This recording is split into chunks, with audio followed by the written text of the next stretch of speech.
Mga igsuon, mayong hapon kanatong tanan. Ining kapistahan San Pedro ang iyang unang Santo Papa nga mao ang tradisyon sa atong simbahan. Gitukod ni Jesus ang simbahan. Apan iyang gipili si Pedro, si Simon nga gitawag niya Pedro. Dili tungod sa katakos ni Pedro, dili sa nga siya ang ayan, kundi siya gipili usa kini kadakong misteryo nga gipili niya ang usa ka yano nga tawo, usa ka mangingisda, usa ka amahan, ug nahimong una sa mga tinun-an. So first among the many apostles. Siguro mamalandong kita unsa kaha, ngano kaha, apan ang Dios lamang makatubag niya na kay wala niya gipili ang gamhanan, ang dato, ang dakog ranggo, kundili usa sa iyang mga gitawag nga mga tinun-an o mga apostoles. Siguro makaingon ta nga tungod kay si Pedro gipili man sa Dios, gitagaan usab siya sa gahom, katakos, bisan pas nga siya makasasala sama sa ubang mga apostoles. Siya usa sa mibiya kang Jesus. Siya ang milimod kang Jesus. Apan kay sama sa giingon ni Jesus kaniya Simon Pedro, kining maong kamatuoran gihatag kanimo sa akong langitnong amahan. Si Pedro gipulihan sumala sa atong kasaysayan sa mga nagkaraiyang mga leader nga gitawag nato karon og Santo Papa.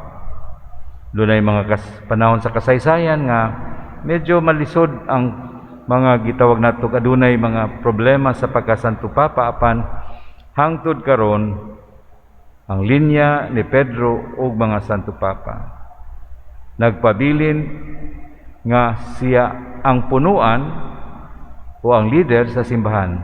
Apan nasayod man usab kita nga matag obispo sa matag diocese or archdiocese mao ang leader sa ilang katilingban. Siya ang leader, siya ang obispo sa Roma, ug siya ang leader, giila nga leader sa simbahan. Sama sa ubang mga leader, sukwahi og lain ra gayud ang leader sa simbahan. Una, pinili sa Dios. Ikaduha, gipili aron mahimong maayong magbalantay sa karnero sa nga gibilin sa kaniya, gitugyan kaniya sa Dios. Gawas sa iyang pagtawag kaniya, gihatag usab kaniya sama sa atong nadungog ang Yahweh. So ang imagery is Yahweh. Ang Yahweh maoy gamiton pagsulod sa balay. Ang Yahweh mao'y gamiton sa pag-abli sa usa ka panimalay o usa ka butang. Sato pa, importante ang naghupot sa Yahweh nga mausab ang gitugyanan aron sama sa giingon ni Jesus sa Ebanghelyo, ang gitugot dito diri sa yuta itugot usab sa langit. Dako kaayo ang papel, ang misyon, ang gahom ni Pedro ug sa iyang mga sumusunod, mga apostoles. Nagpadayon kini sa atong simbahan diha sa mga obispo, sa mga pari, mga diakono, sa mga leader sa simbahan. Sama ni Pedro, dili angayan og takos, apan gipili og gitawag, ug ang Dios mao'y naghatag sa maong gahom, katungod o grasya aron makapangalagad. Gikanta nato sa Ebanghelyo, sa Salmo, maayong magbalantay kanako ang atong Ginoo.